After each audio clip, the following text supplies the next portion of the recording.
RRB section control 2026 റിക്രൂട്ട്മെൻറ്റിൻ്റെ notification ഇറങ്ങിയിട്ടുണ്ട്. Official notification കഴിഞ്ഞ July 15 തന്നെ ഇറങ്ങിയിട്ടുണ്ട്. അപ്പോൾ ഏകദേശം 119ഓളം വേക്കൻസികളാണ് വിളിച്ചിട്ടുള്ളത്. അപ്പോൾ ആദ്യം എന്താണ് സെക്ഷൻ കൺട്രോളർ ജോബ് എന്ന് നോക്കാം. ഈ സെക്ഷൻ കൺട്രോളർ ഈ മെയിനായിട്ട് ഒരു സ്റ്റേഷൻ തന്നാൽ ഒരു സെക്ഷൻ തരും. അതിൽ ആ സെക്ഷൻ്റെ കീഴിൽ ഒരുപാട് സ്റ്റേഷനുകളുണ്ടാവും. ആ സ്റ്റേഷനുകളിലെ പല കാര്യങ്ങളെയും കൺട്രോൾ ചെയ്യുക എന്നതാണ് ഈ സെക്ഷൻ കൺട്രോളറുടെ ഉത്തരവാദിത്വം എന്ന് പറയുന്നത്. ഓക്കെ, അപ്പോൾ ഇതൊക്കെയാണ് ഇതിൻ്റെ റെസ്പോൺസിബിലിറ്റീസ്. പിന്നെ ഇത് സാധാരണ റെയിൽവേ ജോബ്സിലൊക്കെ ഉള്ള പോലെ 3 തരം ഷിഫ്റ്റുകളുണ്ടാവും. ഒന്ന് മോർണിംഗ്, ഈവനിങ്, നൈറ്റ്. ഒന്നെങ്കിൽ ചില സെക്ഷൻസിൽ 6 മണിക്കൂറായിരിക്കും, ചില സെക്ഷനിൽ 8 hours ആയിരിക്കാം. ഓക്കെ, ഓരോ സെക്ഷൻസ് അനുസരിച്ചായിരിക്കും ജോലിയുടെ ടൈം വേരി ചെയ്യാം. അടുത്തതായിട്ട് ഇതിൻ്റെ ഡേറ്റ്സ്, ഇമ്പോർട്ടൻ്റ് ആയിട്ടുള്ള ഡേറ്റ്സ് നോക്കാം. അപ്പം ഇത് ആദ്യം ജൂൺ 27 തന്നെ ഇതിൻ്റെ അറിയിപ്പ് വന്നിട്ടുണ്ട്. അതിനുശേഷം ഒഫീഷ്യൽ നോട്ടിഫിക്കേഷന് ജൂൺ 27 ഇറങ്ങിയിട്ടുണ്ട്. പിന്നെ അത് ആപ്ലിക്കേഷന് ജൂലൈ 15 സ്റ്റാർട്ട് ചെയ്തിട്ടുണ്ട്. അത് ക്ലോസിങ് വരുന്നത് ഓഗസ്റ്റ് 14 പിന്നെ അതിൻ്റെ ആപ്ലിക്കേഷൻ ഫീൻ്റെ 16 തീയതി. പിന്നെ പിന്നെ മോഡിഫിക്കേഷൻ എന്തെങ്കിലും കറക്ഷൻസ് ഉണ്ടെങ്കിൽ പിന്നെ അത് ഓഗസ്റ്റ് 17 മുതൽ 26 വരെ. Date of which scribe details. Okay, അടുത്തത് ഇതിൽ വേക്കൻസി പറയുന്നതാണ് 119 വേക്കൻസിയാണ് ടോട്ടൽ വിളിച്ചിട്ടുള്ളത്. 119 വേക്കൻസിക്കാണ്. ഗ്രാജുവേറ്റ് ആണ്, മിനിമം ക്വാളിഫിക്കേഷൻ എന്ന് പറഞ്ഞാൽ ഗ്രാജുവേറ്റ് ആണ്. അതും 20 മുതൽ 33 വയസ്സുള്ളവർക്കാണ് ഇത് എലിജിബിൾ ആയിട്ടുള്ളത്. അതും ഈ ഡേറ്റ് ആയിരിക്കണം. ഓക്കെ, പിന്നെ ഇതിൻ്റെ ബേസ് പേ എന്ന് പറയുന്നത് 35,400. പിന്നെ മെഡിക്കൽ സ്റ്റാൻഡേർഡ്, അതായത് ഈ മെഡിക്കൽ സ്റ്റാൻഡേർഡ് എന്നുള്ളത് ഇതിന് നോട്ടിഫിക്കേഷനിലുണ്ട്. നോട്ടിഫിക്കേഷൻ്റെ PDF ഡൗൺലോഡ് ചെയ്യാൻ ലിങ്ക് ഡിസ്ക്രിപ്ഷൻ ബോക്സിൽ കൊടുക്കുന്നുണ്ട്. പിന്നെ ഈ പേ ലെവൽ എന്ന 6th പേ ലെവലാണ്. അത്യാവശ്യം നല്ല ഹ്യൂജ് എമൗണ്ട് ഓഫ് സാലറി തന്നെ ആയിരിക്കും. ഒരു മാസം 1/2 lakh മുകളിലായിരിക്കും സാലറി വരിക. പിന്നെ പിന്നെ ഏജ് എന്നാൽ 20 മുതൽ 33 വയസ്സ് വരെ. അടുത്തത് ഇത് മെഡിക്കൽ ഫിറ്റ്നസ്. A2 എന്ന മെഡിക്കൽ ഫിറ്റ്നസ് ആണ് ഇതിൽ ചോദിച്ചിട്ടുള്ളത്. അതായത് ഈ കണ്ണട വെക്കാതെ തന്നെ നല്ല കാഴ്ച ശക്തിയുള്ളവർക്കാണ് ഇത് കൂടുതലും അപ്ലിക്കബിൾ ആയിട്ടുള്ളത്.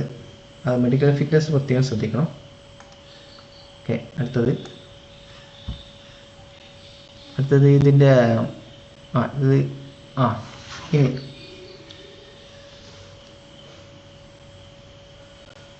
ഇതിൽ ഏജ് ലിമിറ്റ് ഉണ്ട്.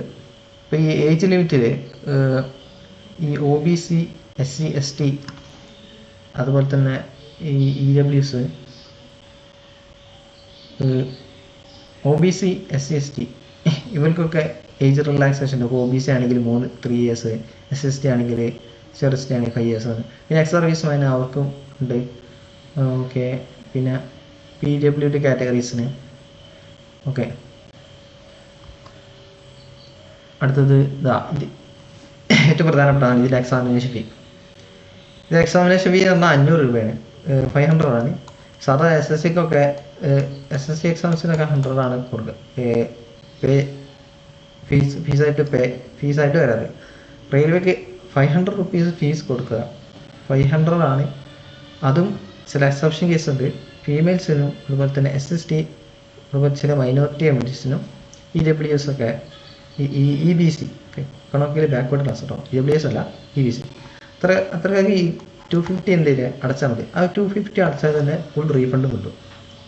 പക്ഷേ അതല്ലാത്ത കാറ്റഗറീസ് ആണെങ്കിൽ സാധാരണ OBC, ജനറൽ, OBC ഒക്കെ 500 rupees ആണ്. അതും 500 പേ ചെയ്താലും ഫസ്റ്റ് CBT 1 എക്സാം അറ്റൻഡ് ചെയ്താൽ 400 എന്തായാലും റീഫണ്ട് വരും.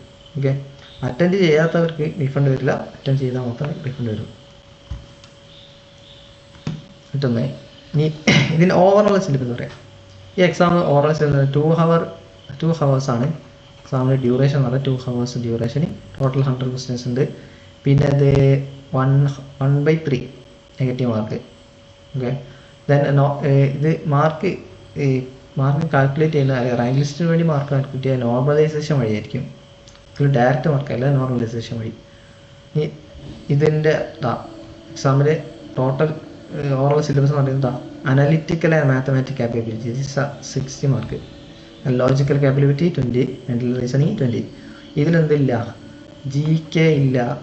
GK കറണ്ട് അഫയേഴ്സ് പോലുള്ള ഒന്നുമില്ല. ഇംഗ്ലീഷ് GK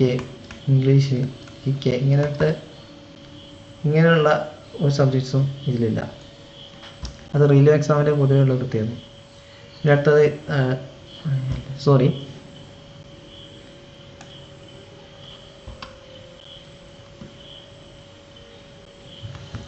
പിന്നെ ഇതിൻ്റെ സിലബസ്, ഡീറ്റെയിൽ സിലബസ് നേരത്തെ പറഞ്ഞതിൽ മിസ്റ്റേക്ക് ഉണ്ട്.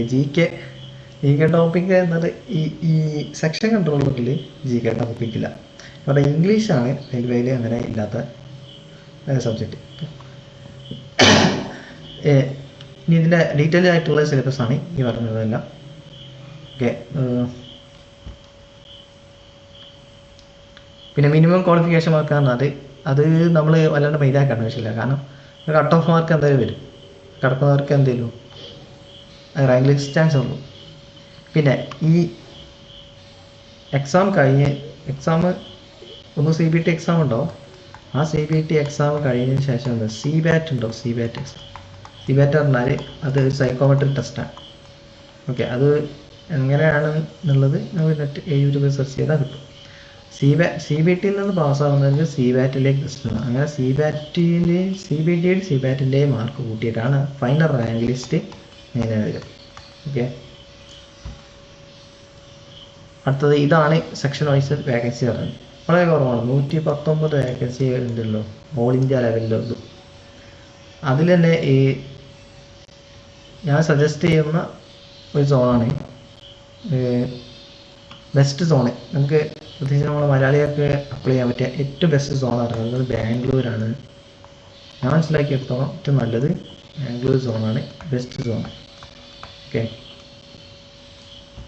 കാരണം തിരുവനന്തപുരത്തൊക്കെ ഇപ്പോൾ തിരുവനന്തപുരം സോണൊക്കെ നോക്കുമ്പോൾ അവിടെ ജനറൽ ഒന്നും OBC ഒക്കെ ഒരു വേക്കൻസി കാണും, വളരെ കുറവാണ്.